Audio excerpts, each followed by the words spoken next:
Buenos días para todos. Bienvenidos. Continuamos celebrando nuestros 90 años de manera académica. Como habrán visto, ha habido varios eventos con ese propósito de celebración. Este es uno más, bien importante, un tema contemporáneo, actual, que genera muchas preguntas, muchas inquietudes, al que el derecho debe responder. Hoy nos acompaña el doctor profesor Fernando Carbajo desde la Universidad de Salamanca, quien nos hablará a propósito de las relaciones entre el derecho de los mercados y la inteligencia artificial. Agradecerles pues la presencia a ustedes estudiantes, estos eventos son para ustedes, a los profesores que nos acompañan. Y no siendo más, le doy la palabra al señor decano Jaime Rubla.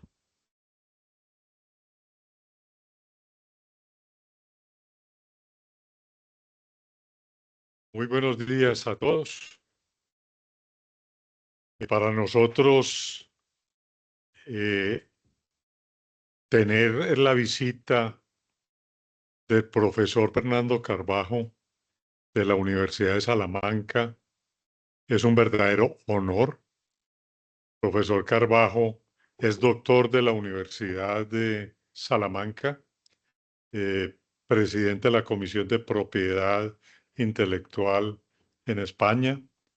Es además conjuez del Tribunal de Salamanca, su decano durante varios años hasta el año pasado, eh, pero sobre todo un gran amigo en Salamanca, y estoy seguro que también podrán ustedes acoger esa amistad. Eh, Su campo es el derecho a la competencia, la propiedad intelectual, el derecho de los mercados. La estrategia que tenemos en la escuela es internacionalizar. He aquí una, eh, una aplicación de esa estrategia. Y la otra parte de la estrategia es la inteligencia artificial. Y hoy el tema va a estar muy conectado con algo que ya empezaron nuestros profesores a incorporar a sus actividades. Eh, Le damos pues al profesor Carbajo las gracias por acompañarnos y ustedes para que aprovechen la participación que él va a tener en esta mañana del día de hoy. Bienvenido entonces, profesor Carbajo. Le cedo aquí el atril.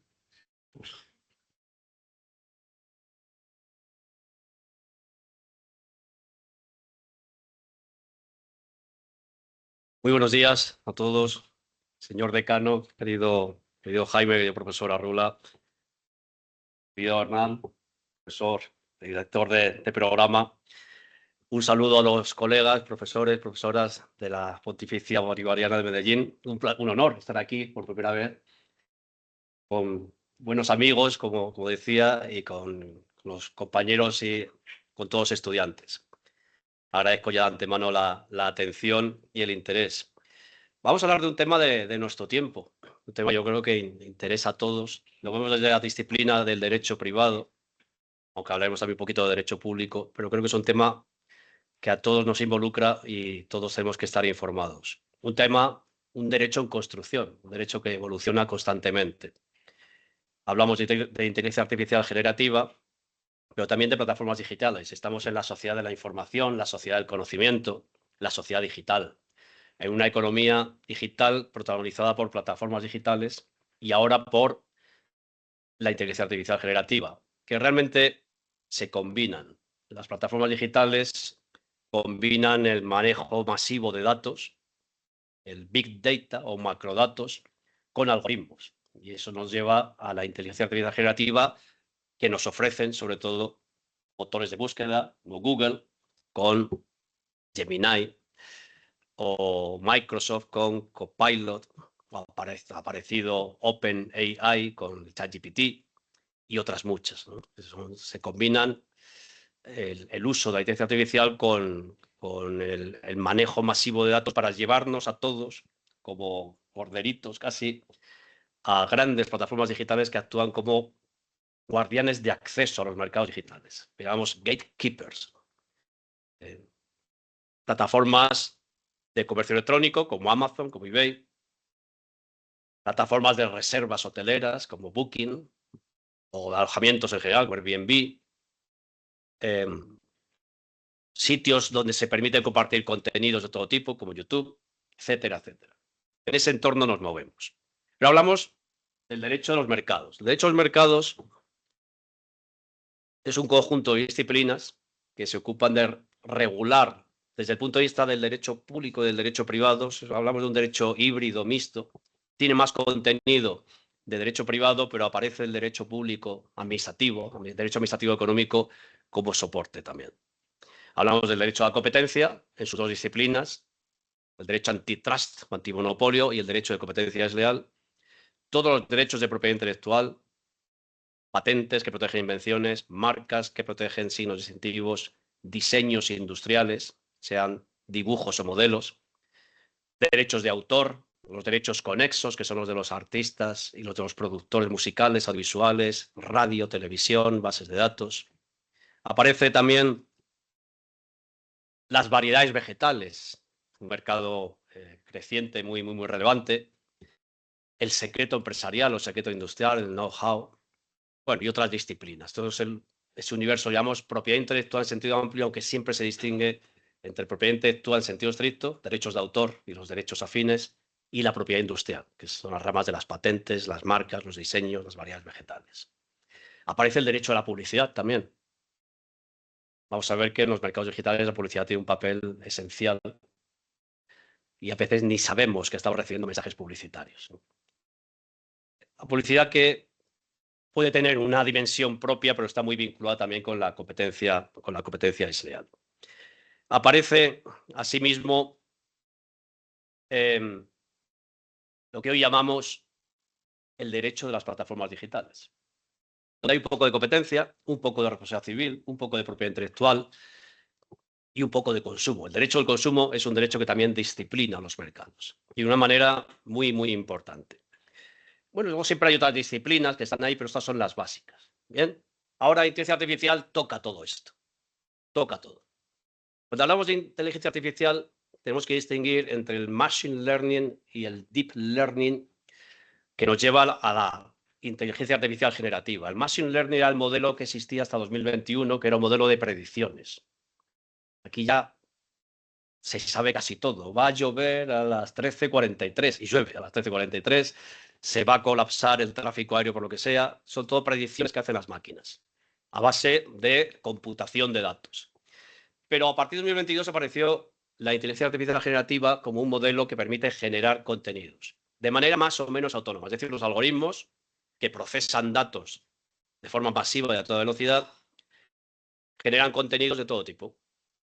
Contenidos musicales, contenidos de texto, contenidos visuales, contenidos audiovisuales, contenidos científicos también, y permiten manejar todo tipo de actividades profesionales y económicas. Hoy día muchas empresas están absolutamente digitalizadas y quienes toman las decisiones son los algoritmos.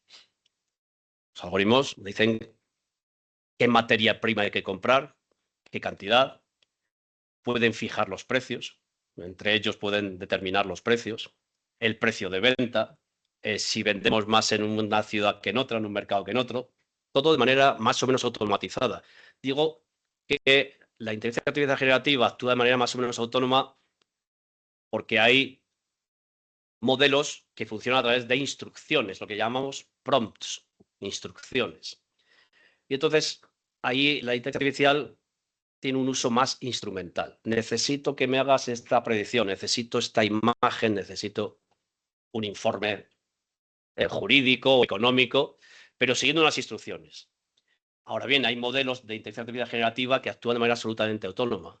Le dicen pinta y pinta. Pinta al estilo cubista y pinta al estilo cubista. Es lo que llamamos la inteligencia artificial agéntica, que actúa de manera prácticamente autónoma. con una instrucción muy genérica. Esto pinta. Hazme un informe sobre la situación económica de Medellín en 2025. Y te lo hace, ¿no? Sin más, algo muy genérico.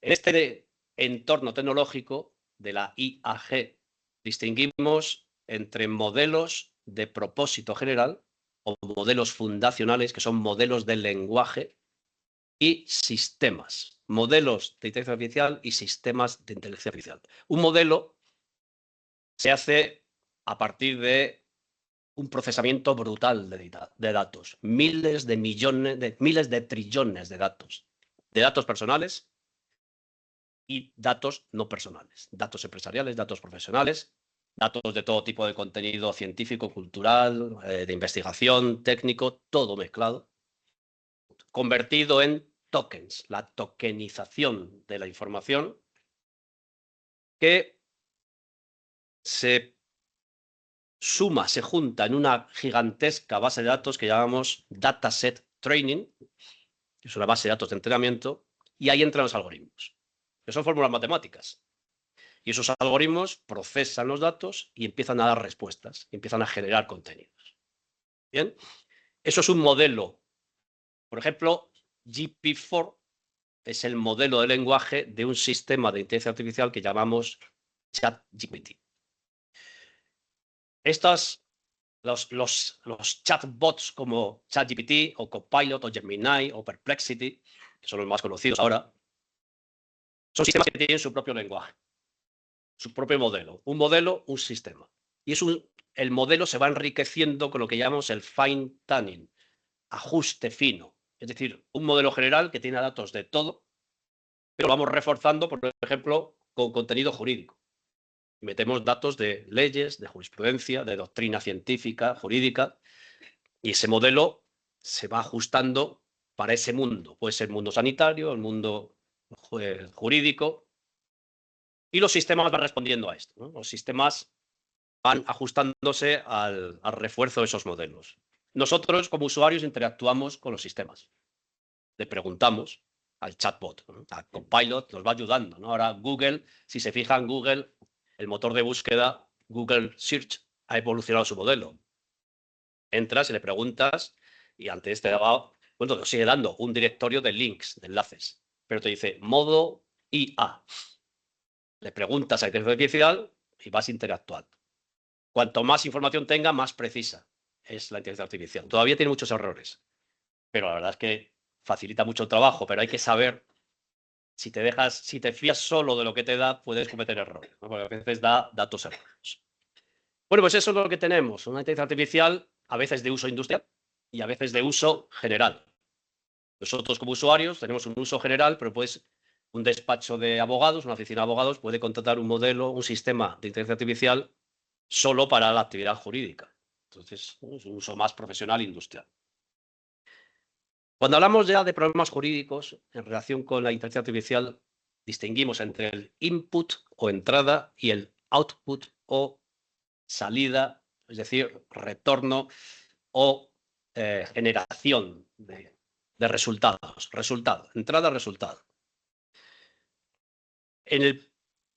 Problemas jurídicos en la entrada son problemas relacionados sobre todo con la protección de la información, la protección de los datos. Por un lado, si son datos personales, tenemos la normativa de protección de datos personales. Si son de otro tipo, ahí ya se abre mucho el panorama. Pero sobre todo aparece aquí la propiedad intelectual. Para que una inteligencia artificial funcione bien, tiene que tener información cultural, científica, de entretenimiento, y eso está protegido por derechos de autor, los derechos afines a los derechos de autor, las patentes, las marcas, los diseños. Eso es lo que necesita la inteligencia artificial para dar una respuesta adecuada. Y aquí ya viene un gran dilema. ¿Se puede usar información protegida por derechos de propiedad intelectual para entrenar a las máquinas o hay que pedir autorización? Si hubiese que pedir autorización de los cientos de millones de obras musicales, científicas, audiovisuales, productos editoriales, piensen en el mundo de la prensa, más todas las patentes, si hubiese que pedir autorización, sería imposible. No funcionaría. realmente no funcionaría Internet. Todo lo que circula por Internet es información y casi todo está protegido por derechos de propiedad intelectual. Si hay que pedir autorización, un contrato de licencia de uso para todo, sería imposible. Pero tampoco es racional que este tipo de empresas, proveedores de inteligencia artificial, lleguen y usen toda la información libremente, ganen miles de millones de dólares, de euros, de pesos en publicidad, en precios personalizados, es decir, el manejo de datos personales, y que no compensen de alguna manera a los titulares de derechos de propiedad intelectual que utilizan para desarrollar su modelo. Hay una idea muy básica. Tanto las plataformas digitales, piensen en YouTube, como la inteligencia artificial generativa, piensen en ChatGPT, son modelos de negocio parasitarios. Son parásitos. Pero no lo digo en tono peyorativo, porque a veces los parásitos son buenos. Los animales tienen parásitos que les ayudan a combatir enfermedades. Estos parásitos son fenomenales, porque a los usuarios nos abren un panorama impresionante. Cantidad de oportunidades y de conocimiento y de entretenimiento increíble, extraordinario. Y no podemos renunciar a eso. Además, sería poner puertas al campo. Puertas al mar, es imposible. Pero hay que buscar los equilibrios. El derecho son equilibrios. Un gran jurista italiano, el profesor Carneluti, era un jurista renacentista, sabía de todo, era civilista, procesalista, administrativista, era de todo. Decía, conciliar lo inconciliable es el eterno drama del derecho. Ese drama de conciliación del derecho, cuando llega la tecnología, es un drama de proporciones desmesuradas, ¿no? Pero hay que intentarlo. Siempre hay que intentar dar una respuesta, desde la doctrina científica, desde la jurisprudencia, desde la legislación. Bien, entonces, el problema del input, vamos a centrarlo en derechos de autor y de los derechos de los artistas y de los productores y televisiones y radios. Vamos a olvidarnos ahora de marcas, patentes, diseños, aunque es similar. ¿Qué respuesta hay aquí? ¿Cómo se puede resolver? No hay una respuesta uniforme internacional. El problema es que el copyright, el derecho de autor, protege la expresión. Una copia que el ser humano percibe por los sentidos. Por la vista, por el oído. Lo que hemos hecho siempre, ¿no? Una copia en una cassette, en una videocassette, o una copia en papel, luego una copia digital. La copia digital que circula ya no va de mano en mano, sino que lo transmitimos en línea. Pero copias. ¿Qué hace la inteligencia artificial? Hace copias no perceptibles. Son copias técnicas. Esto funciona así. La inteligencia artificial utiliza un software que se llama web crawler, que rastrea la red, rastrea Internet, entra en las páginas web y hace scraping, extrae contenidos. Lo llamamos minería de textos y datos. Van con el pico digital, como si fuesen mineros, a extraer películas, a extraer canciones, a extraer novelas, a extraer información periodística, lo extraen. Y lo ponen en una base de datos. Se lo llevan y lo ponen en una base de datos. En esa base de datos hay un segundo proceso técnico, que es la tokenización. Los contenidos visuales, audiovisuales, sonoros se descomponen en bits. Y esos bits se acumulan en tokens y pasan a otra base de datos, que es la de entrenamiento. Es como una piscina gigantesca llena de tokens. Eso ya el ser humano no lo puede percibir, porque son códigos binarios, 015832, multiplicado por 1.000.000.000, 100 años de soledad. Es decir, 100 años de soledad se descompone en trillones de tokens. El algoritmo no lee 100 años de soledad, lee los trillones de códigos binarios tokenizados en los que se descompone esa obra literaria. Y lo hace en esa piscina, base de datos de entrenamiento. Y a partir de ahí ya generan resultados. Los algoritmos pueden memorizar o no, igual que nosotros. Nosotros podemos leer mucho, aprendemos, tenemos un conocimiento y luego pues generamos contenidos, igual que nosotros. Y a veces hay quien tiene una magnífica memoria y memoriza. Y cuando genera resultados, alguien puede recitar una poesía de varias páginas, ¿no? O muchas cosas más, ¿no? Pues los algoritmos lo hacen más fácil esto. No son inteligentes, realmente. Inteligencia artificial no es inteligente, lo que hace es procesar todo a una velocidad increíble y con mucha capacidad, mucha más capacidad que la mente, que el cerebro humano. Pero inteligentes como tal no son. Input. ¿Qué pasa con esa descomposición, esa extracción de contenidos hacia descomposición? Ahí hay derechos de autor y se hacen dos reproducciones, una de extracción para una primera base de datos y otra de tokenización para una segunda base de datos. Dos actos de reproducción que están sujetos a las leyes de derechos de autor. Por ejemplo, en Colombia, la decisión 351 de la Comunidad Andina de Naciones y la ley 2382 de derechos de autor y derechos conexos. ¿Hay que pedir autorización por esas reproducciones si no son expresivas? ¿Qué daño hacen? Hay un par de casos ahora mismo, hay muchos casos judiciales en el mundo, pero en Estados Unidos, un par de sentencias judiciales donde el juez ha dicho una demanda de ilustradores y una demanda de productores musicales, editores y productores musicales. Y el juez dice, ustedes me dicen que han utilizado sus contenidos para entrenar a este algoritmo, que es ChatGPT en un caso, y el otro es, no me acuerdo ahora, es uno de imágenes, no me sale el nombre ahora, que genera imágenes, ¿no?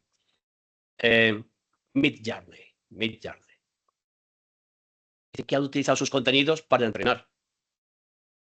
Pero yo, hacen una prueba, dice, estamos preguntando a la máquina que nos dé un contenido, que nos devuelva sus contenidos y no aparecen. Y si yo no veo la copia, concluyo que no hay reproducción.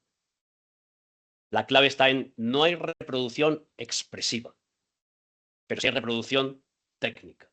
Y entonces el derecho de autor se tiene que extender a las reproducciones no expresivas, sí o no. Esto es un debate a nivel mundial. En Estados Unidos dicen, en principio, no hay ley que desarrolle esto, pero los jueces dicen, no, eso es un uso justo, fair use, uso leal. No pone en riesgo la explotación normal de esas obras. Yo puedo preguntar a la máquina que me dé una imagen parecida al estilo de Pablo Picasso, el gran pintor español cubista. Y me da una imagen del estilo de Picasso, pero no es un Picasso. No reproduce las obras de Picasso.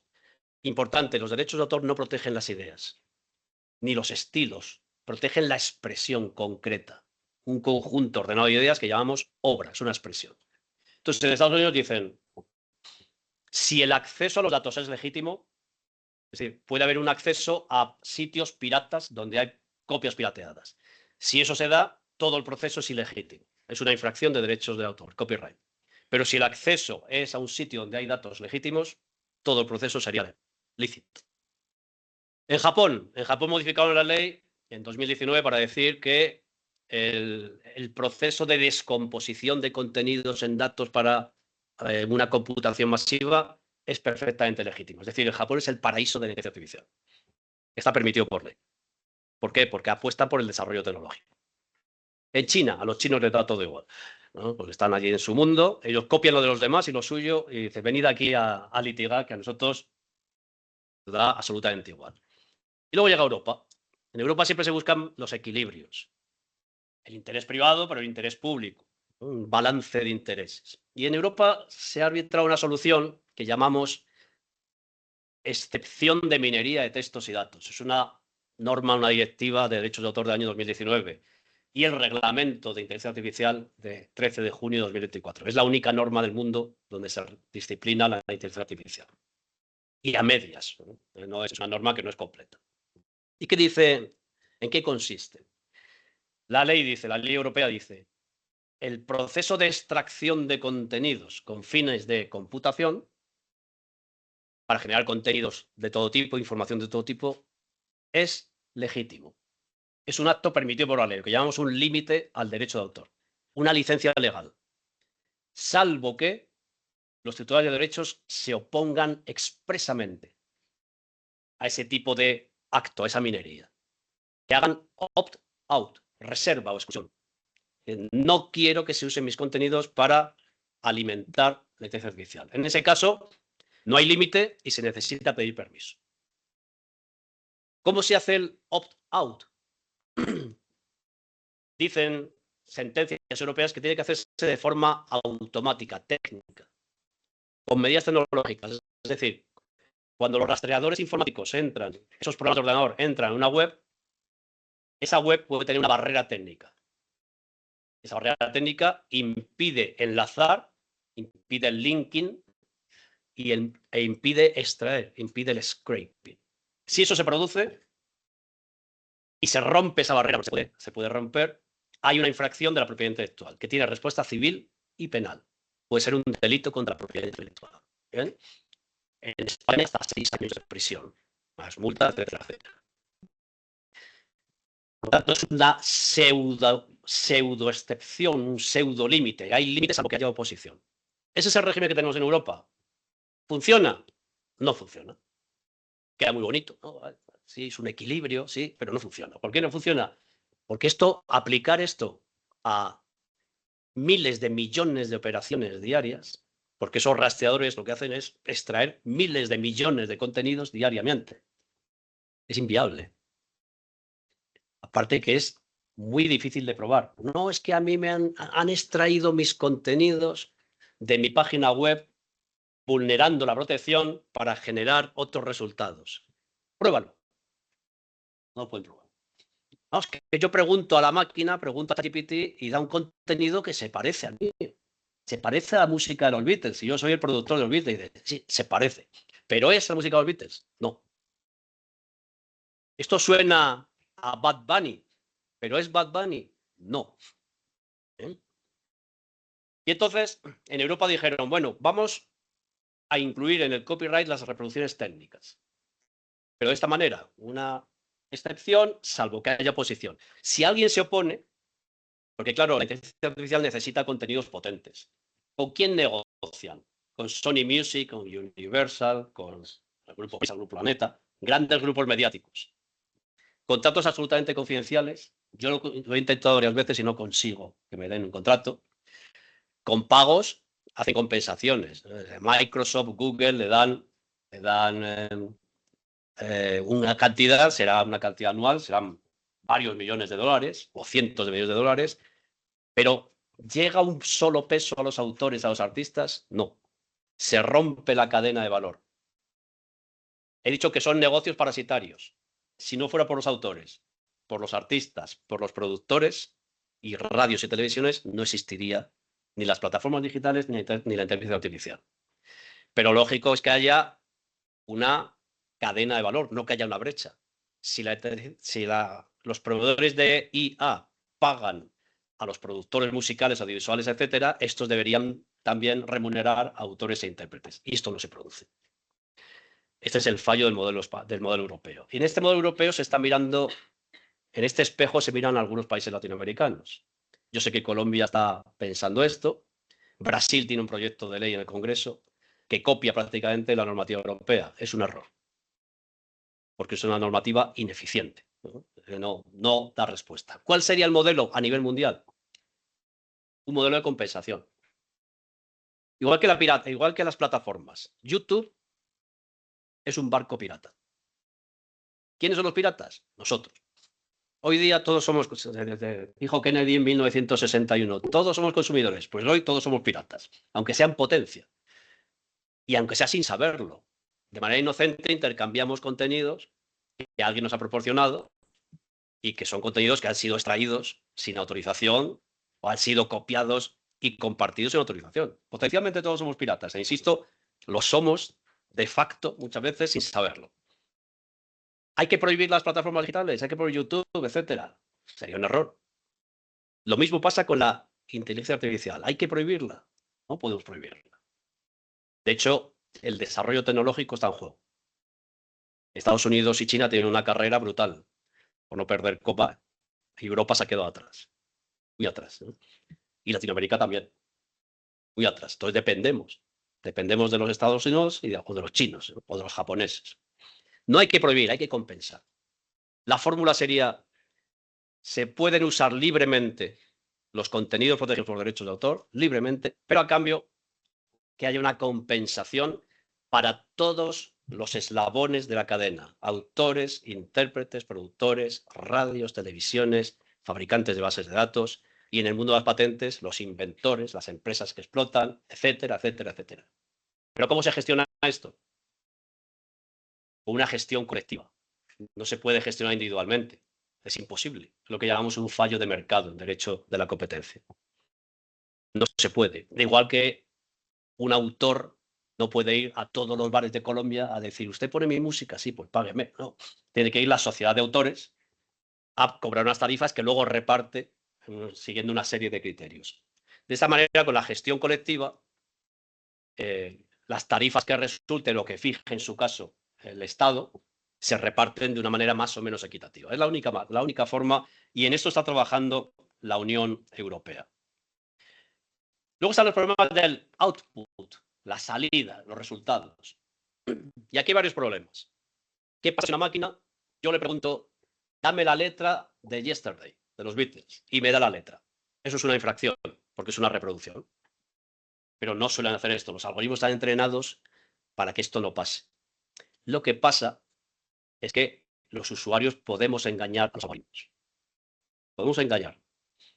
Y aunque estén entrenados para no ofrecerme la canción de los Beatles, si yo insisto mucho, una instrucción, otra instrucción, y yo he hecho la prueba, sí te acaba dando, no a lo mejor la canción entera, pero sí fragmentos. Hay una sentencia alemana de Múnich, de diciembre, que dice que cuando un algoritmo te da una reproducción, aunque sea parcial, ha habido un proceso de memorización. Ha memorizado. Y si eso se produce, hay una infracción y hay que pagar derechos. Es una infracción, hay que indemnizar.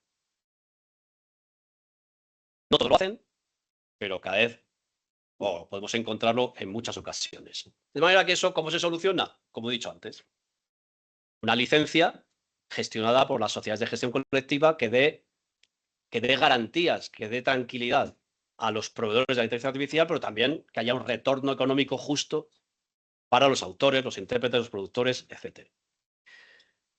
¿Los resultados que genera una inteligencia artificial son obras? ¿Se pueden proteger por derecho de autor?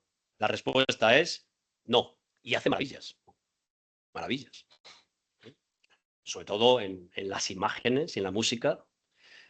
Ayer estaba escuchando, que me pasaron mis amigos, una canción de Rosalía.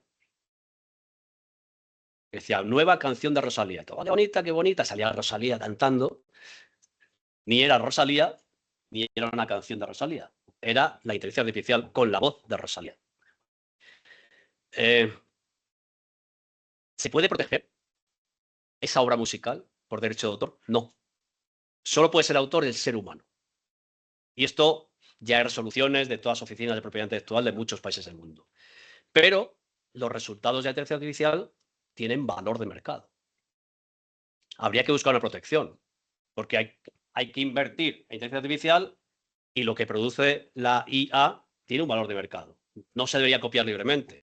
Entonces ahora se está trabajando en buscar un derecho, lo que llamamos un derecho sui generis. No es copyright, pero está en torno al mundo de la información, del entretenimiento. Y si se protege a un productor audiovisual, a una radio, a una televisión por las señales, ¿por qué no proteger no las creaciones, sino las producciones de la inteligencia artificial? Y en eso se está trabajando, sobre todo también desde la Unión Europea.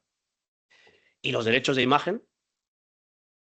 Acabo de poner el ejemplo de Rosalía, hay otro de Bad Bunny reciente, muchos artistas, incluso artistas fallecidos. Yo he oído canciones de Michael Jackson, nuevas canciones de Michael Jackson, o de Amy Winehouse.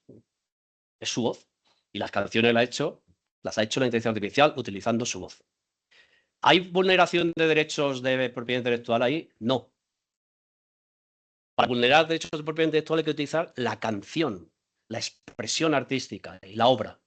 Si utilizas la voz y le pones otra obra musical y otra producción, son cosas distintas. Ahí lo que hay es una vulneración de derechos de imagen. En España, por ejemplo, tenemos una ley de protección de la imagen, el honor, la intimidad y la propia imagen, que es la voz, el nombre, la voz y una manifestación concreta de la fisonomía de una persona. En Colombia creo que no lo hay, pero se puede recurrir al Código Civil y a la Constitución, por supuesto. De hecho, la propia imagen los derechos de la personalidad están en la Constitución. Y si está en la Constitución, se tutela, y más en Colombia, con la tutela de la constitucionalización del derecho privado, es más sencillo. Y entonces ahora es un problema, porque a la inteligencia artificial le interesa, por ejemplo, tener la voz de los locutores más famosos de la televisión, los presentadores. Les interesa tener la voz de los artistas más famosos. ¿Y dónde toman eso? De la red. Las películas que circulan por la red, todas las señales de televisión y de radio que están en la red, los rastreadores, los web crawlers, lo toman y a los usuarios les dicen, es muy sencillo, quiero ponerle voz de tal a este contenido. Y se lo pones. Se está empezando a negociar con los famosos.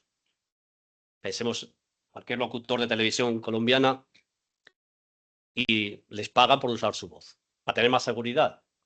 Pero hay un problema, que dicen, por ejemplo, un locutor, un caso español, dice, no, yo cedo mi voz, bien, me pagáis, muy contento, muy bien, pero no quiero que se utilice mi voz, por ejemplo, en contenidos que tengan que ver con Gaza, con el conflicto entre Gaza e Israel. No quiero estar en ese contexto. Es imposible. Una vez que ceden los derechos o que se toman los derechos, ya cada usuario puede hacer lo que quiera. Entonces ahí está empezando a darse pleitos, litigios en torno a la infracción de la imagen. Y todo esto es mercado. Pero pasemos a otro asunto, porque vamos a ver muchos asuntos. Quería detenerme más porque nos permite ver cómo funciona la inteligencia artificial. Pero cuando hablamos del output, de los resultados que genera la inteligencia artificial, ahí aparece una mezcla de todo. Uso indebido no autorizado de datos personales. Vulneración masiva de los derechos de los consumidores. Publicidad personalizada. Precios personalizados. Todo esto afecta al comercio electrónico, la contratación. El comercio electrónico es publicidad y contratación en línea. La publicidad que hacen los influencers, los dark patterns o los patrones oscuros. El mercado financiero, el phishing, los fraudes financieros. Bueno, y muchísimas más cosas. No puedo tratar todo, pero sí voy a hacer un recorrido. En el fondo, estamos hablando de transparencia y responsabilidad. Transparencia en el uso de datos, en información a los consumidores y, si no se hace bien, responsabilidad. ¿Qué tipo de responsabilidad? Y aquí hablamos siempre del modelo MIST. Aplicación pública, aplicación privada. Supervisión y sanción administrativa con autoridades especializadas, derecho administrativo, y responsabilidad civil. Y en su caso, penal. Derecho penal siempre está allí vigilando. Cuando la conducta es especialmente agresiva, puede aparecer el derecho penal. Y los códigos penales van evolucionando para incluir todos los delitos que antes se llamaban informáticos y ahora se llaman cibernéticos en general. Bueno, publicidad personalizada y precios personalizados. ¿Cómo funciona? Otra vez, los macrodatos. Se trata de acumular la mayor parte, el mayor número posible de datos, muchos datos personales y no personales, para procesarlo y que los algoritmos con esos datos vayan personalizando la publicidad y personalizando el precio. Está quedando obsoleta la publicidad tradicional. Televisión está, pero las cifras, cuantitativamente, los ingresos por publicidad en televisión y en radio están bajando de una manera espectacular, año a año. Y crece la publicidad, crecen los ingresos de la publicidad en línea, en Internet, que al principio era un modelo similar, lo que llamamos una publicidad contextual. Es decir, en un contexto determinado te ponen una publicidad. Estás viendo un partido de fútbol y te ponen publicidad relacionada con el mundo del deporte o tangencial, ¿no? De alguna manera. Eso empieza a desaparecer. Y entramos en nuestro perfil de Facebook o de Instagram o entramos en cualquier web y dicen, ¿cómo sabe esta gente que yo me quiero comprar una bicicleta? O que quiero viajar a Italia. Es así. Entras en tu WhatsApp y le dices a tu pareja, a tus amigos, a tu familia, y dices, nos vamos el fin de semana a Cartagena de Indias. Y entras automáticamente en tu perfil de Facebook o a leer un diario digital o en cualquier sitio. Dicen, vuelos a Cartagena, ahí en Cartagena, hoteles en Cartagena, carros en Cartagena, espectáculos en Cartagena. No solo eso, te gusta el reggaetón. Y tú entras en YouTube a escuchar reggaetón. Y viene Bad Bunny a Colombia, pues ya te están ofreciendo entradas de Bad Bunny o de cualquier otro reggaetonero Todo, está todo personalizado. Hoteles en el sitio donde va a impartir, donde va a dar el concierto. Y esto funciona así. ¿Esto es bueno para nosotros? Sí y no. Sí y no. Sí, porque te facilitan las cosas. No, porque predeterminan tu conducta. Y entonces los usuarios somos muy comodones. Los consumidores nos conformamos generalmente. No busco más. Los sociólogos ya tienen comprobado que si buscamos en un motor de búsqueda como Google, nunca pasamos del 5.º resultado, salvo que estés investigando algo. Y de hecho es difícil pasar del segundo. Hacer la prueba y decir, me conformo con esto. Ya no busco más. Eso afecta a la libre competencia. Y mucho afecta a la libre competencia. ¿Qué hace Google? Vamos a poner el ejemplo de Google. Google es un universo, no pensemos solo en el motor de búsqueda. Es Google Search, Google News, Google Discover, Google Books, Google Plus, YouTube, Google YouTube. Está por todos los sitios, está Google. Los datos personales, cuando hablamos de datos personales, no pensemos solo en nuestra carta de identidad, nuestro pasaporte, nuestro teléfono, nuestro correo electrónico. No, no, no, no. Los datos personales son nuestras preferencias de consumo. Y hoy día todos buscamos a través de Google. Google tiene un 98% del mercado de buscadores en Europa y un 88% en América. Es lo que llamamos un estándar de mercado. Un monopolio absoluto. Cada vez que entramos en Google a buscar cualquier cosa, esos son datos personales. Y Google los procesa, los usa para sí mismo y los vende a terceros. El gran negocio de Google era los AdWords, la publicidad que estaba vinculada a las búsquedas. Ahora no. Bueno, ahora no. Desde hace 7, 8 años es el proceso de datos personales para la publicidad personalizada. Meta se creó en 2017 porque Facebook pagó creo que 75.000 millones de euros por WhatsApp y 90.000 millones de euros de dólares por Instagram y creó el grupo Meta. Y pasa esto. En WhatsApp que te dicen, la información está cifrada sí está cifrada para los terceros, pero no para ellos. Entonces, cualquier cosa que digamos en WhatsApp, el gran hermano nos vigila. Y nos lo pone muy fácil. Si tienes Facebook, si tienes Instagram, ahí te da lo que estás buscando. Pero también se lo vende a terceros.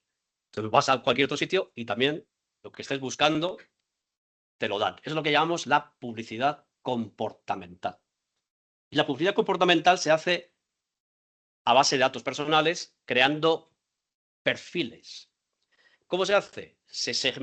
Los datos personales se segmentan por, primero, capas de población, datos demográficos, y luego preferencias de consumo. Cuando digo consumo es cualquier cosa. Consumir información o consumir productos o servicios, cualquier cosa. De ocio, de trabajo, lo que sea. Una vez que tenemos ya la publicidad segmentada, se va personalizando con los datos de cada uno. ¿Bien? Y entonces te ofrecen lo que quieres. Pero no solo eso. A base de observarte, y esto lo hacen los algoritmos de manera automática y en milésimas de segundo, cuando te observan, a base de observarte, saben lo que puedes pagar. Y yo quiero una bicicleta y saben que yo pues monto mucho bicicleta y que ya soy un caprichoso de la bicicleta y me ofrecen una super bicicleta de un precio elevado que saben que yo puedo pagar. Porque tengo ya muchos años, lamentablemente, y vas ahorrando. Pero si es algún estudiante joven que no tiene tantos recursos y que saben que compra cosas más moderadas, le ofrecen otra bicicleta, aunque busques la super bicicleta y dicen, chaval, tú no puedes pagar esto, ¿eh? Así que toma esta otra bicicleta mucho más económica. Y yo que iba con pretensiones de algo más, dice, bueno, me conformaré, de cómo me conocen, ¿no? Me conformo con esto. Eso es una discriminación. Pero es sancionable, es perseguible. Bueno, entonces aquí tenemos primero el uso de datos personales. ¿Es posible recolectar datos personales para hacer perfiles? El Reglamento Europeo de Protección de Datos de 2016 dice sí, si hay autorización de los usuarios.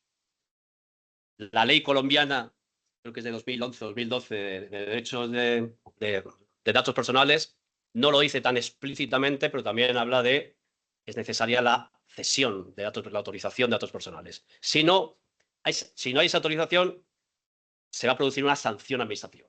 La Autoridad de Protección de Datos Personales sancionará.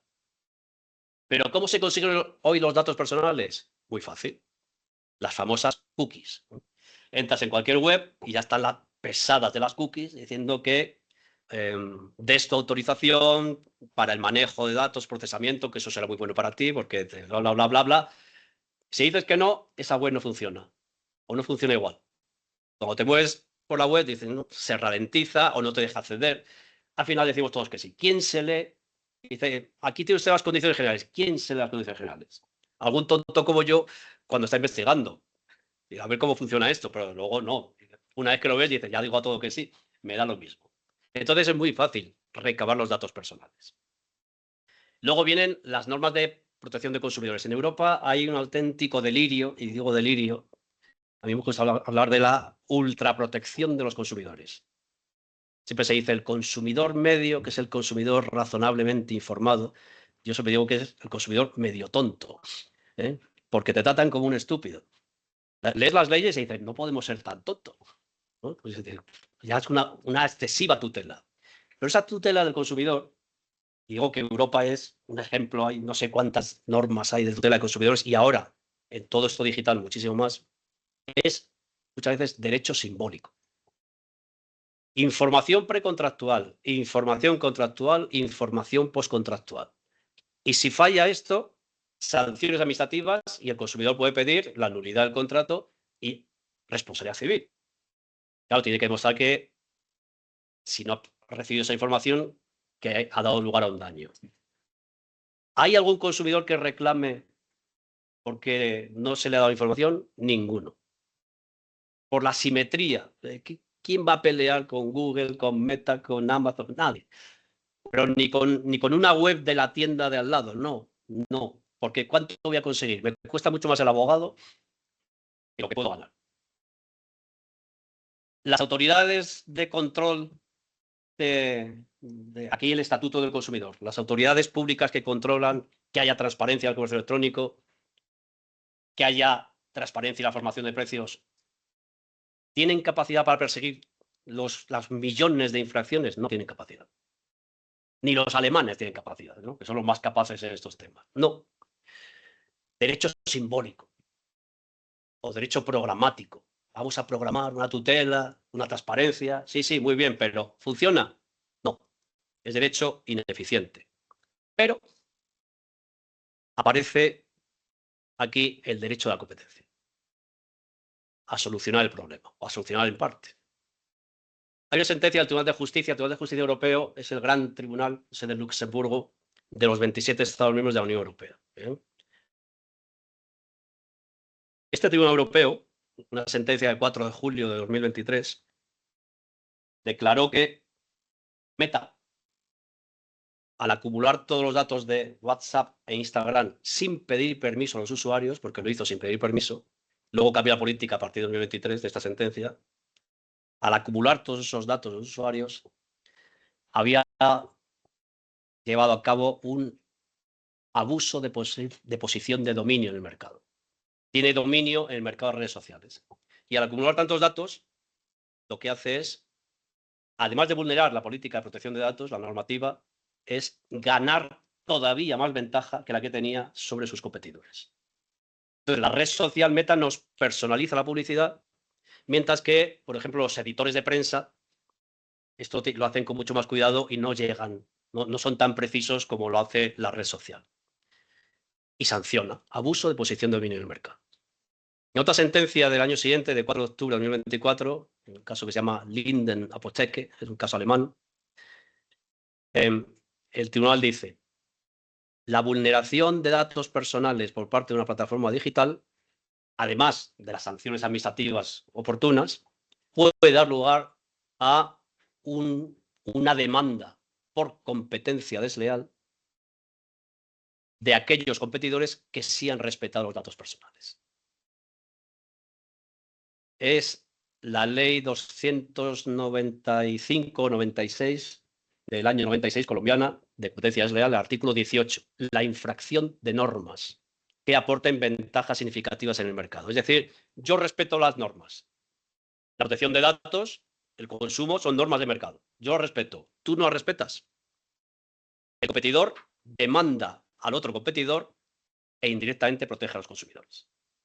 Hay una sentencia de un tribunal de Madrid, mercantil de Madrid, de 19 de noviembre de 2025, que condena a Meta a 492 millones de euros, 492 millones de euros, por no respetar la política de protección de datos personales.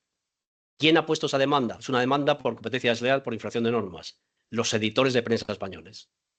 Dice, al no respetar los datos, has tenido una ventaja significativa en la personalización de la publicidad. Con lo cual te estás llevando toda publicidad. Calculan que ha ganado 6.000 millones de euros en 4 años, solo en esa publicidad personalizada, y nosotros hemos perdido eso. Y condena, hace una especie ahí de lucro cesante, bueno, daño emergente, una mezcla de criterios indemnizatorios, y condena a 492 millones de euros. El derecho a competencia puede servir para que ese derecho simbólico de protección de datos, de consumidores, etcétera, se haga realidad y proteger a los competidores y proteger indirectamente a los consumidores, porque Meta cambió su política de protección de datos radicalmente a raíz de estas sentencias. Bueno, voy terminando, para no aburrir y dejar un espacio a preguntas que con mucho gusto intentaré responder, o un debate. Patrones oscuros, dark patterns. Esto es lo que, si nos fijamos bien, cuando entramos a comprar algo, cualquier página de comercio electrónico, te van, como si fueses pastoreando a una ovejita, ¿no? Pues eso pasa, ¿no? Te van llevando por aquí o por allá. Y esos patrones oscuros son oscuros porque no nos damos cuenta. Entonces yo entro a Amazon y le pregunto que quiero comprar unas zapatillas Nike Jordan. Y me dice, tú no tienes dinero. Eso no te lo puedes permitir. Y entonces me empieza a hacer recomendaciones. Yo pregunto por Nike Jordan y me empieza a sacar modelos de zapatillas que son distintos y que sí puedo pagar. Son sustitutivos. Sí puedo pagar. Te empiezan a reconducir de una manera muy sutil. ¿Bien? Eso puede ser engaño, discriminación al consumidor. Puede ser. ¿Va a reclamar algún consumidor? No reclama. Pero aquí hay problemas de marcas también. Aparece Nike y dice, oiga, el consumidor busca mi marca y le ofrecen otra. Es decir, las marcas están muy próximas a la competencia. Son los competidores los que al final, más o menos, protegen a los consumidores. Pero además, Amazon y Google llevan a cabo otro tipo de prácticas que es lo que llamamos self-preferencing, autorreferencia o autopreferencia. Y es que yo le pregunto algo, ellos son intermediarios en línea, yo le pregunto para un producto y me dan información. Y los productos que me ofrecen, en primer lugar, que son los que buscan los usuarios, son suyos. Es decir, son intermediarios que dan acceso a usuarios, lo que llamamos mercados de doble cara. Es un intermediario y en una cara están los vendedores y los anunciantes y en otra los consumidores. Y los pone de acuerdo. Lo que pasa es que el intermediario es juez y parte, porque él también está en la sección de vendedores. Y yo le pregunto por un producto y me ofrece productos que son suyos, de sus sociedades filiales o de sus socios comerciales. Y entonces está cobrando a los otros vendedores por estar en su plataforma, pero los está postergando. Esto es un abuso de posición de dominio, sancionado por una sentencia de 14 de septiembre de 2024 del Tribunal de Justicia, 3.600 millones de euros. Todavía se está riendo Google, porque 3.600 millones, si ha ganado 36.000, pues 10% me lo puedo permitir, ¿no? Y seguramente ha ganado más. Derecho a competencia, otra vez, intenta ahí. Y los patrones oscuros, aparece la competencia desleal. Como aparece la competencia desleal con los influencers. En Europa se han regulado la publicidad de los influencers y hay sanciones, hay una autoridad pública, que es la autoridad de competencia, que lo controla y puede haber responsabilidad civil. Porque el influencer, que te está contando allí, desde la música a cualquier cosa, productos, mira qué bien, mira cómo me queda la cara, el pelo, no sé qué, hacen product placement, es emplazamiento de producto. Tú estás viendo al influencer, pero es publicidad subliminal. No te das cuenta, salvo que te fijes mucho. Pero tú ves pasar por allí una marca de L'Oreal o una Coca-Cola o lo que sea, ¿no? O escuchas de fondo una música que es el último éxito de Bad Bunny. Y nosotros, sin darnos cuenta, todo eso lo vamos procesando, nuestro cerebro y lo va guardando. Y si me tengo que comprar una crema para la cara, compro la de L'Oreal que fugazmente he visto en la web del influencer. Bueno, pues ellos tienen hay ahora unas obligaciones de transparencia, responsabilidad, y son casos, otra vez, aplicación pública, sanciones, y aplicación privada, competencia desleal, porque es un caso de publicidad desleal. Y termino. Mercados financieros. Hoy día estamos expuestos todos a los fraudes financieros, el phishing, pero ya es de una sutileza increíble. No hace mucho recibíamos correos electrónicos, en Europa decía, ¿saben cuál es mi banco? Bankinter. Y ponía un correo electrónico de estimado cliente, tal, pero a veces eran errores, errores groseros. Parecía que estaba escrito por un rumano o por un polaco, ¿no? En vez de español. Estimado cliente, hemos tenido un fallo de seguridad, por favor, denos sus claves para tal, ¿no? Hay gente que la daba, pero era demasiado evidente, demasiado grosero. Luego se ha ido perfeccionando. Ahora hay la copia de tarjetas de crédito, basta con que alguien se ponga con un aparatito 5 segundos detrás de mí para que me clonen la tarjeta de crédito. Las tarjetas de débito, no de crédito, de débito, permiten hacer disposiciones de 50 euros sin clave. Sin clave. Y pueden, hace poco hemos visto un caso de hasta 3.000 euros en 2 días, porque no vigiló 50, 50, 50, 50, compraron todo de 50 hasta 3.000 euros. Pero el riesgo no es ese, el riesgo es que ya te llegan mensajes en correo electrónico, mensajes de WhatsApp o de SMS que son perfectos. Son perfectos. Y no solo eso, yo puedo entrar en mi banco y ya tengo especial cuidado porque hay un caso del Tribunal Supremo Español de febrero que es increíble ya. Entras en tu banco con tus claves, en la web de tu banco con tus claves, hacer una operación, hacer una transferencia o a ver cualquier cosa, a ver si me han ingresado ese dinero que me deben o si he pagado bien el alquiler, cualquier cosa. Y tú metes tus claves y te está el banco, es la web, la de siempre. Pues no, es otra. Es un espejo. Idéntico, es un espejo. Y ahí sí, cualquier operación te dicen la clave, dame tu clave. Y tú das tu clave, claro. Y es que se acabó. Y el caso del Tribunal Supremo es un caso de hasta 300.000 euros, me parece. A alguien le quitan en un día 300.000 euros por esa técnica. Se llama el mirroring, el espejo, web mirroring. ¿Cómo ha reaccionado la Unión Europea?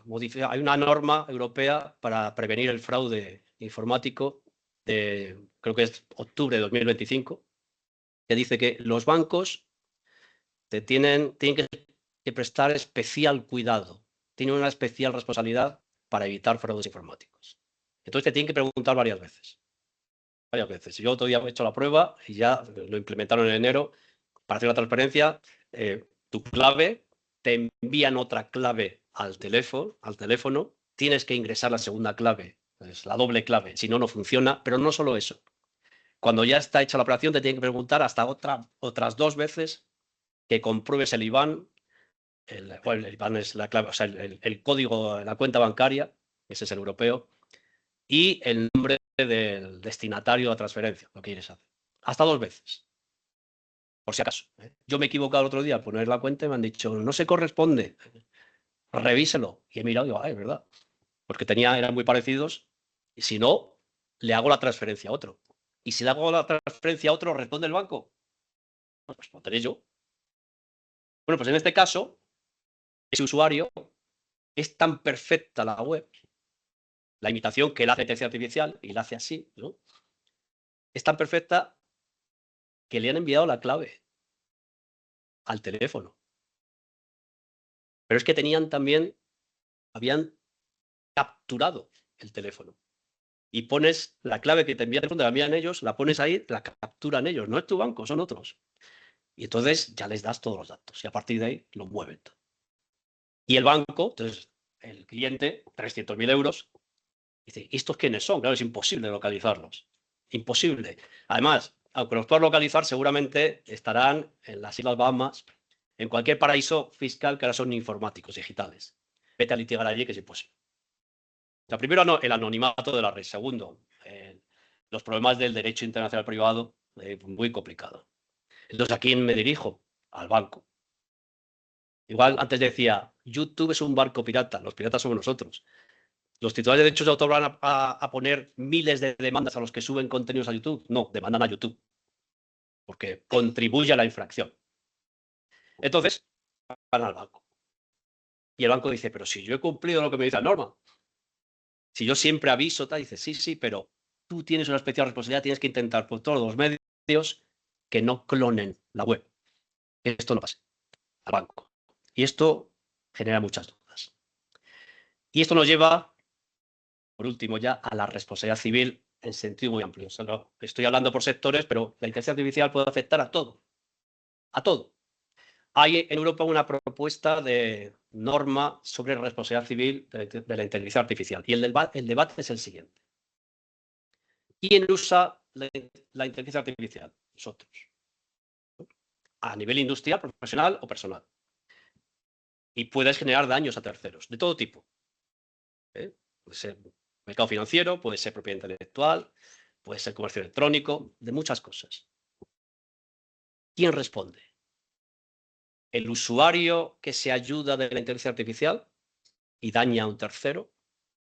¿O quien diseña la inteligencia artificial generativa? Es decir, el proveedor del modelo de lenguaje, que es el que pone a disposición de todo el mundo esa inteligencia artificial. Es lo que llamamos una responsabilidad por uso o responsabilidad por diseño, que sería una especie de responsabilidad objetiva. Es decir, si no hubiese inteligencia artificial, no causaría daños. ¿Bien? Aparte que los usuarios, la insolvencia va a ser algo generalizado, no será suficiente para abonar los daños. O es una responsabilidad solidaria, pero una más bien de tipo objetivo y la otra resarcitoria en sentido estricto. Hay que probar la culpa, es decir, la responsabilidad civil está contractual de siempre. La Unión Europea ha frenado esta norma porque no lo tienen claro. No saben. Porque si pones una responsabilidad por diseño, no, que respondan los que ganan el dinero, los que diseñan la IA. Desincentivas las inversiones en IA. Y entonces, ¿quién se lleva? ¿Quién gana la carrera? Que ya la ha ganado Estados Unidos, China, Japón. Es decir, si buscas los equilibrios, pero eres muy estricto con las empresas tecnológicas, pierdes la batalla. Y hoy día, en la situación geopolítica que tenemos, perder la batalla de la tecnología es quedarte fuera. Y muchas empresas quedarían fuera de la competencia. Es un dilema importante, pero claro, tiene que haber una norma. Hay quien dice, no, lo ha hecho la máquina. Yo no, lo ha hecho la máquina sola. Así que respondo a la máquina. Esto no es una tontería, porque hay un debate que es el de la identidad digital. Ya llegan los androides. Los vamos a ver. Es que les vamos a saludar. Buenos días, señor androide. Y hay quien reclama la identidad digital, que se reconozca la identidad digital de las máquinas, de los robots. ¿Cómo? Reconociendo personalidad jurídica a las máquinas, de manera que tengan su propio patrimonio, que puedan mover. La capacidad jurídica hace mucho, pero está ahí, ese debate está ahí, que es el debate de la ciencia ficción de hace años, ¿no? De los androides. Pero está ahí. Ahora bien, ¿va a responder la máquina? Si la máquina causa daño y tiene su propio patrimonio, si llegamos a ese escenario, sí. Pero no sé si llegaremos. Igual sí, pero todavía tardará. De momento, ¿quién está detrás de la máquina? Tiene que haber una empresa, una institución pública, privada, tiene que haber alguien que es el que ha diseñado la máquina. No puede decir, no, lo ha hecho la máquina de manera autónoma, no hay responsabilidad humana. Y entonces la solución nos la da el derecho romano y nos vamos al siglo I después de Cristo. Buscamos a Ulpiano, el gran jurista romano, que decía, cuyus cómoda es, eius es incómoda. El que se aprovecha de algo tendrá que responder si ese algo causa un daño en tercero. Si yo diseño la máquina y me aprovecho de todos los beneficios que me puede proporcionar, tendré que responder de los daños que en su caso esa máquina genera a terceros. Y en ese debate estamos, pero este principio creo que tiene que seguir siempre muy presente. Muchísimas gracias, un placer, gracias por la atención.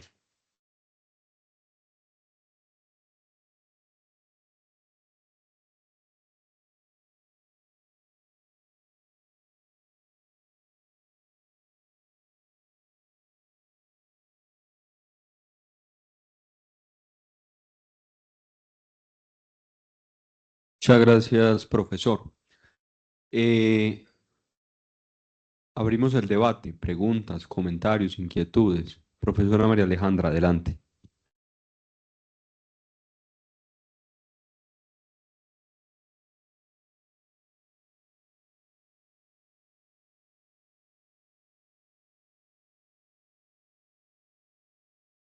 Doctor Carvajal, muchísimas gracias. Extraordinaria presentación, una síntesis perfecta de un curso de Derecho y Tecnología. Muchísimas gracias.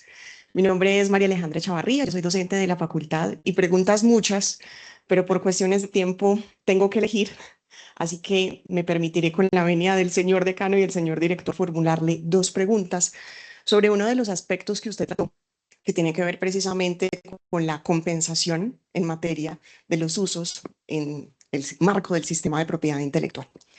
Desde nuestra facultad, en este momento, estamos liderando un proyecto con el Instituto Max Planck para la Innovación y la Competencia en Alemania, justamente sobre ese tema. Cómo establecer mecanismos compensatorios por esos usos de transformación de contenidos protegidos respecto de contenidos generados por usuarios o por sistemas de inteligencia artificial.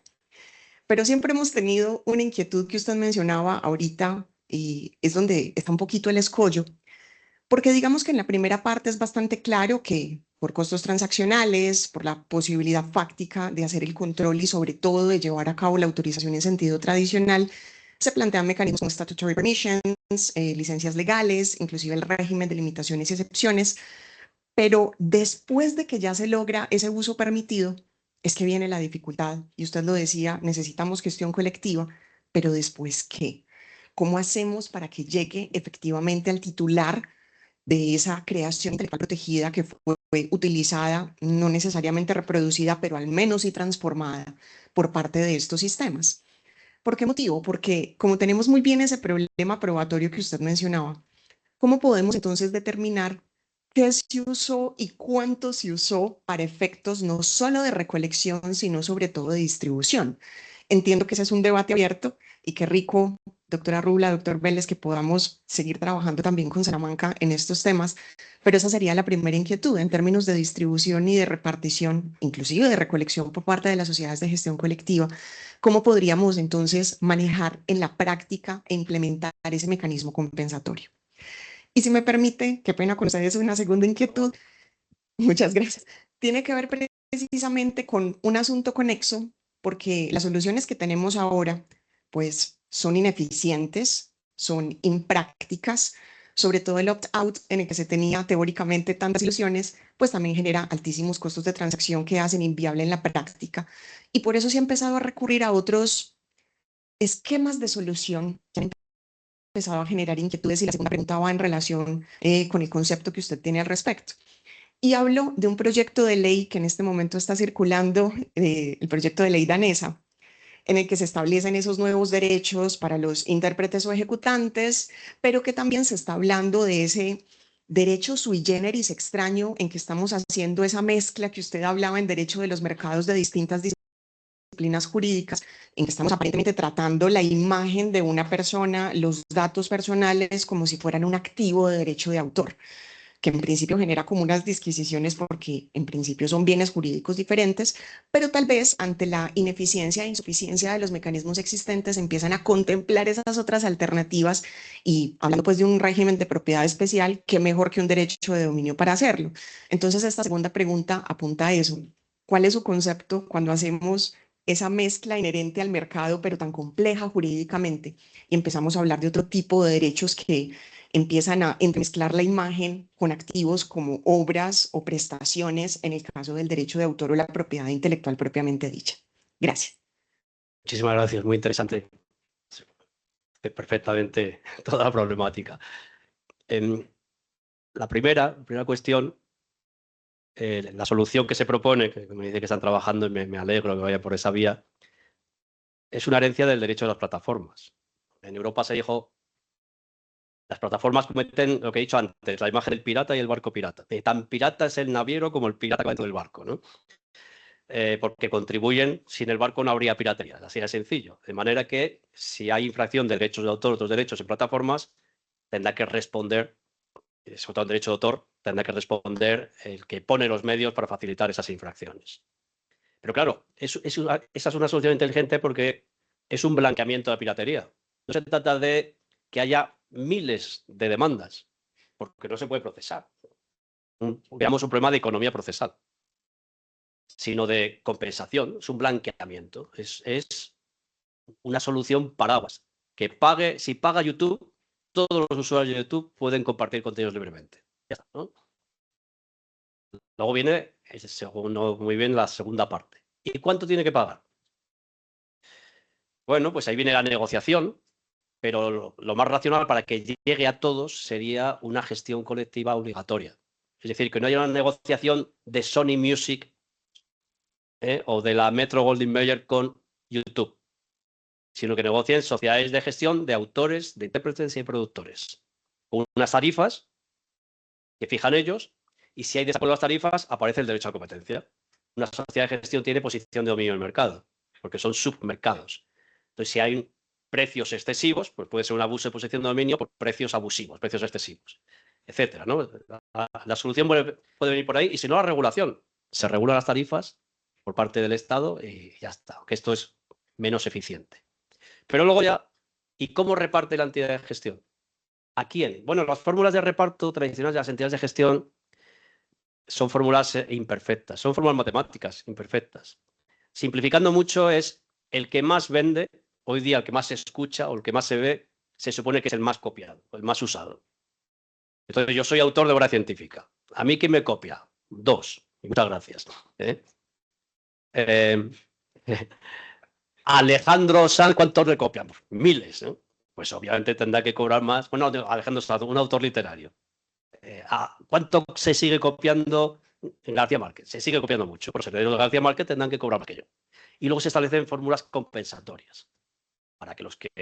Una especie de solidaridad. Pero son fórmulas imperfectas. Claro, con los usos digitales es que eso se magnifica. Y hay que tener criterios de uso. Las plataformas pueden dar criterios de uso. Porque si pueden recopilar millones de datos, también recopilan millones de datos de uso. Y entonces, ¿cómo se soluciona en Europa? La propuesta que hay en el régimen imperfecto que tenemos ahora de minería de textos es las obligaciones de transparencia. La Oficina de Inteligencia Artificial de la Comisión Europea, que se creó en junio, ha creado un código de práctica que conocerás perfectamente. El código de práctica son recomendaciones y uno sobre el copyright. El reglamento de inteligencia artificial establece obligaciones de transparencia y aquí dice cómo tiene que ser. Esto lo que viene a decir es los proveedores de modelos, cuando usan datos para entrenar estos modelos de inteligencia artificial, tienen que hacer públicos los sitios en línea de donde han extraído los datos. No, habla de un resumen. Dice, no puedes indicar todos y cada uno de los datos que has utilizado, porque el coste de esa operación sería excesivo y desincentiva la inversión, sino decir aquellos sitios de donde has extraído los datos. Entonces, si un proveedor de modelo dice, he extraído los datos del repositorio institucional de la Universidad de Salamanca, ahí están parte de mis obras. Yo puedo decir, pues yo tengo allí 100 obras. Y le podré decir a la entidad de gestión que esas 100 obras se han utilizado para entrenar la inteligencia artificial. Y que me dé 50 céntimos lo que me va a dar a mí, ¿no? Pero a Alejandro Sanz o a los herederos de García Márquez le dará 5 millones, ¿no? Lo que sea.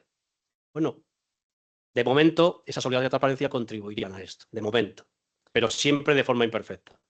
Hay un debate, hay mucha bulla, mucha bronca, como dice aquí, dentro de las entidades de gestión. Dice, oye, que yo quiero más, ¿por qué me das solo esto y a otro tanto? Y eso no es fácil de resolver, ¿eh? Al final acaban los tribunales y un juez dice, ¿a mí qué me contáis? Es que me tenían que haber dado 1 millón más, 1 millón más. Yo qué sé, que es muy difícil de decir. La segunda pregunta, efectivamente, los derechos de imagen. Los derechos de imagen son derechos de la personalidad que tienen una dimensión patrimonial. Se comercia con la imagen. Igual que se comercia con la intimidad, no hay más que ver las revistas del corazón, la prensa amarilla. Y hay quien gana mucho dinero por esto. Es mercado. Es derecho. No, derecho a personalidad, está en la Constitución. No, pero es también derecho del mercado. Tiene una dimensión patrimonial importante, relevante. Entonces, el problema es el mismo. La captación de la imagen, de la voz, sobre todo de aquellas personas más relevantes, más famosas, y el uso, por ejemplo, para fraudes financieros. Hace poco salió Rafael Nadal, salió en la televisión y en la radio diciendo, está circulando por la red una imagen mía recomendando invertir en un determinado producto financiero, que era una estafa. Era un phishing, una estafa, ¿no? Y dice, no soy yo. Yo lo busqué y era perfecto la imagen, ¿no? Muy creíble. Entonces, claro, Rafael Nadal tiene mucha influencia en la sociedad. ¿Qué pasa ahí? Hay infracción de su derecho de imagen, pero es que además da lugar a estafas masivas. ¿Cómo lo controlas? Bueno, pues la solución que se está barajando efectivamente es decir, no es un derecho de propiedad intelectual, pero está cerca. Está cerca, está en el mundo de la información, de consumo de contenidos, de entretenimiento, y va a ser un trato similar. Con lo cual, en Europa se está proponiendo el input de entrenamiento, que haya también una posibilidad de oponerme a que se use mi imagen, etcétera, etcétera. Y si el resultado, al usar la imagen, se vulnera la imagen, el honor, la intimidad incluso de esa persona, entonces haya infracción del derecho de imagen, tal como se ha regulado en cada país. Pero claro, aquí siempre hay unas excepciones.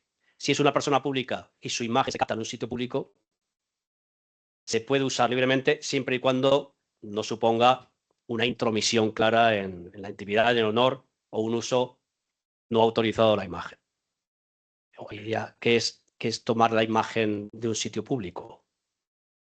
Porque en Internet todo es público. Entonces, hay un proyecto de ley en España, que hablas del proyecto ANES, ahora mismo acá es un proyecto de ley que modifica la ley de derechos de imagen un poco en ese sentido, un poquito en esa línea. Está muy mal hecha, pero mal hecha, pero bueno, es lo que pretenden, no darle un tratamiento similar. Pero efectivamente, la imagen, insisto, tiene valor de mercado y mucho, y puede convencer a mucha gente. La publicidad con la imagen convence a la gente. Pues ahora utilizar la imagen de cualquiera nos puede llevar a escándalos financieros, a todo esto del los deepfakes, que es muy difícil de resolver. El año pasado verían el caso de Taylor Swift. Una escena pornográfica de Taylor Swift. Por supuesto no era Taylor Swift. Habrían tomado su imagen, partes de su cuerpo, lo componen y ahí está. Desapareció en un par de horas. Circuló por Instagram, sobre todo, Facebook, luego empezó a correr por WhatsApp, claro. Desapareció en 2 horas. ¿Cómo se resuelve este problema? ¿Quién lo ha hecho? Salvo que sea muy estúpido y pongas tu nombre, ¿no? No va a ser el caso. El que lo hace no se sabe quién es. ¿Cómo se resuelve? Con el derecho de plataformas digitales. En Europa eso está regulado por el Reglamento de Servicios Digitales, que dice, cualquier intermediario tiene que tener un canal interno de reclamaciones, que llamamos Notice and Takedown, para que el perjudicado por algún tipo de estas conductas diga, está circulando esto que afecta a mis derechos, uno de mis derechos. Y tiene obligación de retirarlo de manera diligente, que eso es con prontitud. Si lo hace, el intermediario no responde. Contribuye a mitigar el daño, ¿no? Que desaparezca. Si no reacciona con prontitud, se hace responsable al intermediario.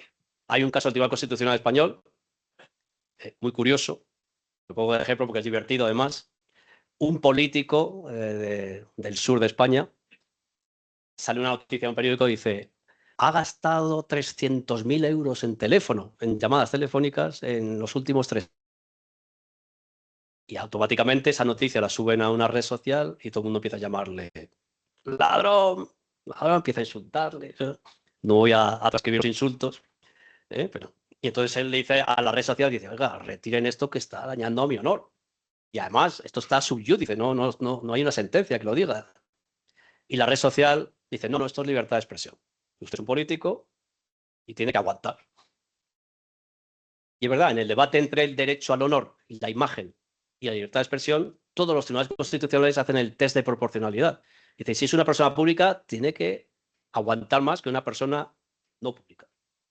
Y el Tribunal Constitucional Español dice, llamar ladrón a un político dice, es medio normal.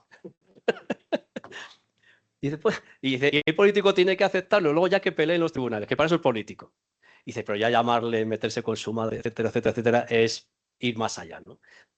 Y como la red social no retiró esos insultos, entonces responde la red social. Es lo que llamamos una secondary liability, una responsabilidad secundaria o indirecta. No responde la red social por infringir el derecho al honor, sino por facilitar la infracción del derecho al honor. No es una responsabilidad por hecho ajeno, es por hecho propio, responsabilidad contractual por hecho propio, pero por poner los medios para facilitar la infracción y no frenarlo antes, ¿no? Bueno, pues, no sé, parte del derecho contribuye a poner freno a algunas conductas en lo que se va legislando y los jueces van también interpretando el derecho que tenemos. Gracias.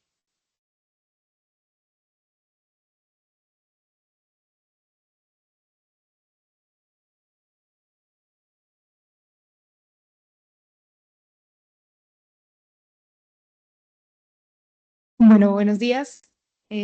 Muchas gracias por traer este tema sobre la mesa, ya que más que todo para nosotros los estudiantes que vivimos con esto en la mano, ya acá está la guía, entonces dormimos, nos bañamos todo el tiempo con la tecnología. Me genera una duda muy grande con respecto cuando nos hacía el ejemplo de la publicidad predictiva, que me ha pasado mucho, me sentí muy aludida. Yo creo que todo lo que compro ahora tiene un 80% de probabilidad que haya sido porque lo vi en redes sociales. Y me genera la duda de cómo incide la inteligencia artificial en esta publicidad predictiva y qué papel vendría a jugar pues, los nuevos neuroderechos en regular ese impacto sobre la competencia desleal dentro del mercado. Bueno, gracias por la pregunta. Este tipo de conducta, tanto publicidad personalizada como precios personalizados, se intenta prevenir mediante las normas de protección de datos personales. Lo que he dicho antes, se necesita autorización para utilizar tus datos y se necesita, al menos en Europa sí se dice expresamente, si van a segmentar la publicidad, si van a utilizar tus datos para segmentar publicidad mediante creación de perfiles, tienes que dar consentimiento expreso. Pero con las cookies lo estás dando. Que sí. Luego, la normativa de consumo es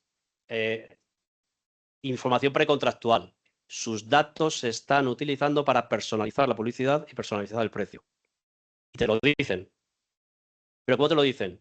La normativa europea es muy simpática. Dice, las webs de comercio electrónico tienen que tener una interfaz usuario que permita la interactividad directa del usuario. Esto traducido es que te tienen que decir, en alguna parte de la web te tienen que decir, estamos usando sus datos para personalizar publicidad de precio y usted puede consultarlo, puede denegar el consentimiento, puede pedir la modificación de los datos, retirarlos, etcétera. Esto es todo la normativa de datos personales. ¿Quién busca esa información en una web? Porque no es nada fácil. Bueno, tienes que buscar mucho y ¿quién lo hace? Nada, ni el 0,0000001% hace eso. Entonces nos vamos a la responsabilidad. Y la responsabilidad, como he dicho antes, infracción de normas de consumo, están las autoridades públicas de consumo, que no tienen capacidad para sancionar todo esto, para vigilar, supervisar y sancionar. Responsabilidad civil, el consumidor puede demandar, pero tendrá que demostrar que ha habido un daño, primero. Y luego, ¿cuánto vas a pedir de indemnización? Porque me has personalizado el precio, la publicidad. Y dices, ¿dónde está el daño? ¿Podrías haber comprado otra cosa a un precio todavía inferior? Por eso he dicho que es un derecho simbólico. Y entonces aparece el derecho a la competencia. Ese artículo 18 de la Ley de Competencia Desleal colombiana, que es lo que se está usando ahora en Europa, es yo cumplo las normas, tú no las cumples, por lo tanto, aunque sea un ilícito contra el consumidor, estás infringiendo norma de consumo, afecta a la competencia. De manera que te demando en mi propio interés directo, como competidor, pero también en el interés de los consumidores. Entonces, todos los neuroderechos, que es que se respete todo, que haya una decisión libre, informada, etcétera, etcétera, eso ya está reflejado en la norma de consumo de alguna manera. Pero como digo, la respuesta del consumidor, las asociaciones de consumidores están haciendo algo. De vez en cuando alguna asociación aparece y dice, no, porque esta web, claro, se meten siempre con algún gigante, Amazon está haciendo, y entonces ponen en marcha la maquinaria, la autoridad pública puede sancionar y a lo mejor puedes hacer una acción colectiva. Ese es otro problema de nuestro tiempo. En los países latinos, las acciones colectivas no funcionan. En Estados Unidos basta con que demandan dos a Amazon y luego que se sume el que quiera. Las de inteligencia artificial son todas así, demandan 2 o 3 y luego se suman otros 300. En Europa no tenemos eso. Y luego en Estados Unidos tienen el daño punitivo. Dice, responde por el triple. En Europa y en Latinoamérica tenemos la acción resarcitoria de toda la vida. Hay que demostrar el daño, no le puedes decir al juez, y calculo que estos son 7 millones de dólares, ¿no? Porque el juez te dice, desestima la demanda. Esto de cálculo, ¿y que haga yo el cálculo? No, a mí me lo has hecho. Además, yo soy juez también en España, y todos los jueces decimos eso de, ante el vicio de pedir está la virtud de no dar, ¿no? Porque te piden indemnizaciones salvajes, ¿no? El 1% les das, porque no te hacen bien el cálculo. Entonces, eso es otro gran problema. Para que esto funcione bien y las asociaciones de consumidores o las acciones colectivas, los consumidores puedan reclamar sus derechos y tener indemnizaciones, tienes que tener un apoyo de una asociación y hacer una acción colectiva. Y aún así, por ejemplo, estoy pensando el caso Facebook que he dicho antes, que el Tribunal de Justicia Europeo sancionó, declaró que era un abuso de posición de dominio de Meta. En Irlanda, en la República de Irlanda, sí que se puso en marcha una acción colectiva. Usuarios de WhatsApp que sus datos fueron cedidos sin pedir autorización a Facebook para crear Meta. Se sumaron, me parece que 15.000 personas. Hicieron el cálculo, dice, ¿cuánta va a ser la indemnización para cada usuario? Hicieron lo que llamamos una indemnización por estimación y calculaban que serían unos 50 euros.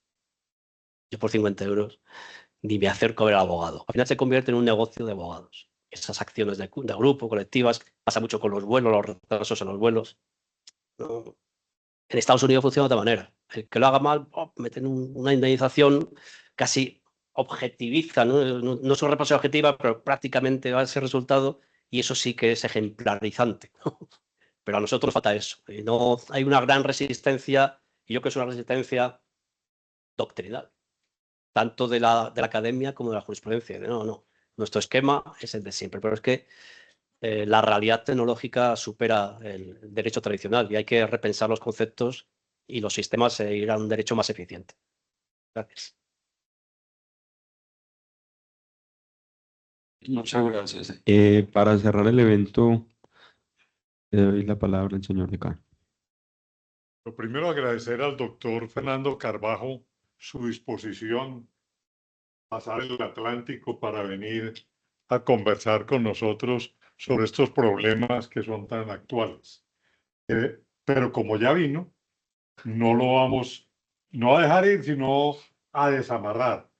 Entonces, simplemente la universidad y esta escuela le quieren vincular de la siguiente manera.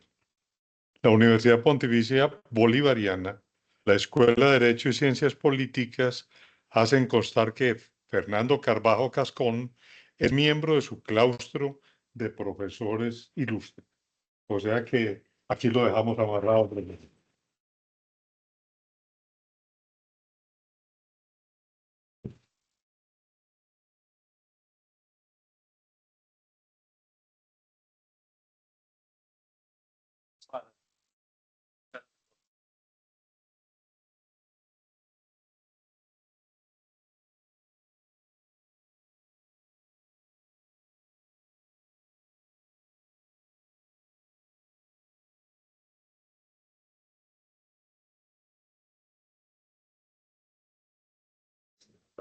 Gracias a todos.